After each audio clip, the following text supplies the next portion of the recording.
बिस्मिल्लाहिर्रहमानिर्रहीम। अस्सलामु अलैकुम वरहमतुल्लाहि वबरकातुहू। उम्मीद है कि इंशाअल्लाह आफ़ियत और सलामती से होंगे, खैर व आफ़ियत खैर व बरक़ात में होंगे, सियत और सलामती से होंगे। तो इंशाअल्लाह सबसे पहले पढ़ते हैं दुरूद पाक। अल्लाहुम्मा सल्लि अला सय्यदिना मुहम्मद व अला आलि सय्यदिना मुहम्मद व बारिक व सल्लिम अलैहि सल्लल्लाहु अला नबिय्यिना मुहम्मद व अला आलिहि व अस्हाबिहि व अज़वाजिहि व बारिक व सल्लिम सल्लल्लाहु अला नबिय्यिना मुहम्मद व अला आलिहि व अस्हाबिहि अजमईन बिरहमतिका या अरहमर राहिमीन। तो या बिस्मिल्लाह करते हैं इंशाअल्लाह। बिस्मिल्लाह व अला बरकातिल्लाह।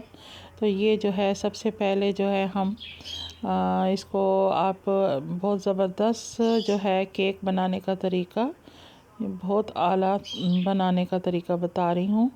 तो ये आप देखते जाएं, क्योंकि अमूमन केक काफ़ी मैं बना चुकी हूँ, लेकिन फिर भी ये ज़बरदस्त बहुत ज़्यादा चॉकलेटी केक और फिर मिक्सर बहुत ख़ूबसूरत तरीके का मैंने आपको डिज़ाइन करके बनाना दिखा रही हूँ। आप भी बनाते हैं माशाल्लाह, हर कोई बना रहा है जो भी है आजकल माशाल्लाह डिफरेंट तरीके से, लेकिन हर एक का अपना अपना तरीका होता है। तो इस तरह मैंने कहा आपको दिखा दूँ। तो बिस्मिल्लाह करते हैं। ये पिछले जो है उसमें मैंने आपको व्लॉग में दिखाया था, बताया था कि हज़रत रुक़ैया रज़ी अल्लाह ताला अन्हा का मैं बताऊंगी, और तो उसमें फिर वो काफ़ी शॉर्ट वीडियो थी, तो इस वजह से बात नहीं हो सकी।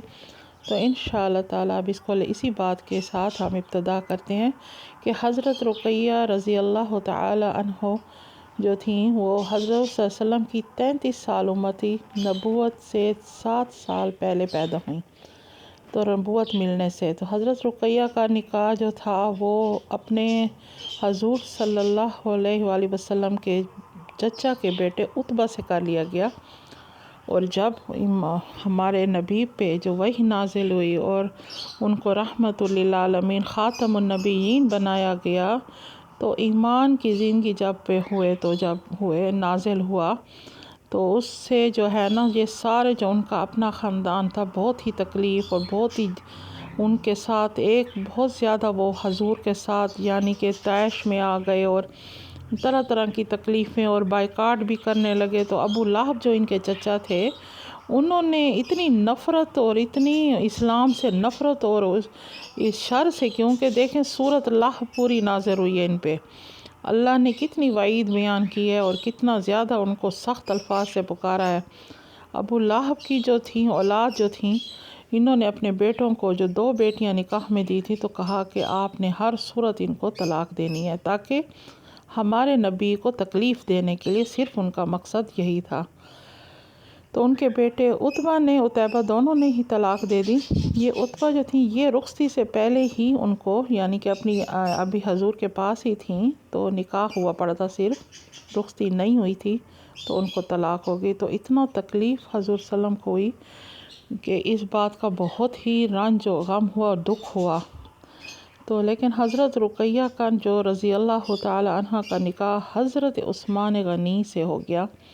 हज़रत उस्मान गनी इंतहाई हसीन कुरैश कबीले से थे और इंतहाई हसीन व जमील और तिजारत करते थे। और हज़रत रुक़ैया का जो हुस्न व जमाल था, इंतहाई हसीन और जमील थी हज़रत रुक़ैया। तमाम कुरैश की जो ख़वातीन थीं वो हज़रत रुक़ैया के हुस्न की जो थी ना, बस वो देख के रश्क करती थी, और पूरा कुरैश में तारीफ़ थी कि इंतहाई हसीन है। और हज़रत उस्मान भी जब इनकी शादी हुई तो सारे इनकी जोड़े पे बहुत ज़्यादा रश्क करती थी और बहुत मिसाल दिया करते थे कि ये इंतहाई हसीन और जमील जोड़ा है पूरे कुरैश में। इस्लाम का इब्तदाई दौर था, मुसलमानों पे जुल्म के पहाड़ तोड़े जा रहे थे, तरह तरह की तकलीफ़ें दी जा रही थी मुसलमानों को, बहुत ज़्यादा बहुत ही तकलीफ़ के वक्त था। हमारे हजूर सल्लल्लाहु अलैहि वसल्लम बड़ी तकलीफ़ें दी हैं। तो इन्हीं तकलीफ़ों की में जो है ना परेशान देख के मुसलमानों को कि सबको परेशान किया जा रहा है, तो नबी अकरम सल्लल्लाहु अलैहि वसल्लम ने मुसलमानों को मशवरा दिया कि हबशा की तरफ हिजरत कर जाएं। तो इससे बेहतर उनके लिए यही बेहतर रहेगा कि बहुत ही तकलीफ़ें आप दे रहे हैं, تو عذر ہجرت کر جائیں، کیونکہ حبشہ کا جو بادشاہ نجاشی تھا بے حد اچھا انسان تھا اور وہاں کا نیک بھی تھا، اور لوگوں کو کبھی بھی اس سے کوئی شکایت نہیں تھی، نہ وہ تکلیف دیتا تھا کسی کو۔ تو اسی طرح ہی وہ سب سے پہلے کچھ مسلمان جو تھے، چند مسلمان ہجرت کے لیے تیار ہوئے حضور صلی اللہ علیہ وآلہ وسلم کے فرمان کے مطابق، ان کے حکم کے مطابق۔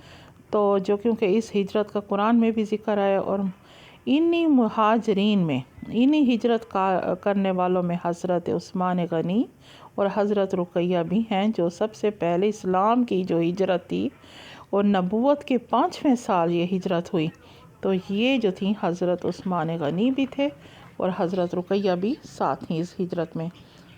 تو حضرت عثمان غنی اور حضرت رقیہ جو تھیں حبشہ پہنچ گئے، تو یہاں ہمارے نبی کریم کو اطلاع نہ مل سکی کہ یہ پہنچے، وہ کافی پریشان تھے۔ تب ایک وہاں کی خاتون وہاں سے حبشہ سے سفر کرتی ہوئی، اور وہ کسی کام کے یا تجارت کے سلسلے میں خواتین بھی ساتھ کرتی، جس طرح حضرت خدیجہ تجارت فرماتی تھیں، کرتی تھیں، تو اسی طرح ہی اور بھی اسی طرح خواتین پاس تھیں۔ تو آئیں تو انہوں نے ہمارے نبی مصطفیٰ محمد مصطفیٰ صلی اللہ علیہ وآلہ وسلم سے فرمایا کہ میں نے حضرت عثمان کو اور حضرت رقیہ کو خود دیکھا ہے کہ وہ سواری پہ سوار جا رہے تھے کر کے، اور خود پیدل چل رہے تھے۔ حضرت عثمان غنی ساتھ سواری کو لے کے چل رہے تھے۔ تو حضور صلی اللہ علیہ وسلم نے بہت ان کو دعا دی، کہا کہ یا اللہ اس جوڑے کا حامی اور راسے رہنا، اور اے میرے اللہ اس جوڑے کی حفاظت کرنا، تمام مسلمان جتنے بھی گئے ہیں ان کی حفاظت کرنا، اور میرے ان بچوں کی بھی حفاظت کرنا۔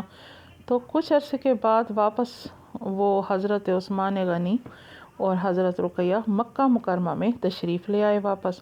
تو یہاں جب مدینہ منورہ میں پہنچے تو ان کو معلوم ہوا کہ یہاں تو حضور جو ہے ہجرت کر گئے مدینہ منورہ کی طرف۔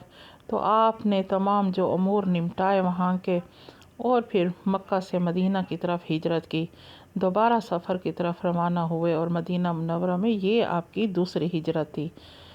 تو اسی طرح ہی پھر آپ کے جو ہے حضرت رقیہ کے ہاں بیٹا پیدا ہوا، اس کا نام عبداللہ تھا۔ عبداللہ جو ہے بہت چھوٹے بچے تھے کہ ان کے مرغ نے چونچ ماری ان کی آنکھ میں، اور وہ زخمی ہو گئے، اور بہت زیادہ زخم ان کا رشتہ رہتا تھا، بہت تکلیف تھی۔ تو جس وجہ سے یہ پھر زخم جو ہے علاج کرنے کے باوجود بھی ٹھیک نہ ہوا، تو پھر اسی میں ہی ان کا انتقال ہوا، جو بہت ہی تکلیف دہ بات تھی۔ اور ہمارے نبی نے ہی قبر میں اتارا اور جنازہ بھی خود پڑھایا، اور اس کے بعد جو ہے نا اکثر اسی کے غم میں حضرت رقیہ کافی دل کو لگایا اور بیمار بھی رہنے لگیں۔ تو پھر جو ہے وہ اس کے بعد حضرت رقیہ کی کوئی اولاد نہ ہوئی۔ تو اسی طرح یہ جو ہے بہت ہی تکلیف کا وقت تھا جو گزارا۔ پھر خود بھی بیمار ہوئیں، اور بدر کے جو تھا جنگ میں جا رہے تو اس ٹائم یہ بیمار تھیں، غزوہ بدر کا موقع تھا۔ تو ہمارے حضور صلی اللہ علیہ وسلم نے فرمایا عثمان تم ان کی خدمت کرو، تمہیں جو بدری صحابی ہیں ان کے برابر کا درجہ تمہیں اللہ پاک دیں گے، تمہیں حاصل ہوگا۔ تو اسی طرح حضرت عثمان بھی رہے۔ جب بدر سے واپس آئے ہمارے نبی تو حضرت رقیہ وفات پا چکی تھیں، اور آپ ان کی قبر مبارک پر تشریف لے گئے اور بہت ہی غمزدہ ہوئے۔ تو یہ ان کا 21 سال، صرف 21 سال کی عمر تھی حضرت رقیہ کی، بہت کم عمر میں انہوں نے وفات پائی، بہت ہی جوان تھیں یہ۔ تو اللہ عنہم اجمعین۔ اور ہمارے نبی کیا شان ہے، کیا ان کی بنات رسول تھیں، کیا ان کا جذبہ تھا۔ تو اللہ تعالی ہمیں بھی سیرت صورت ویسے اپنانے والا بنائے، ان کے غلاموں میں ہم بھی شامل ہوں ہمیشہ۔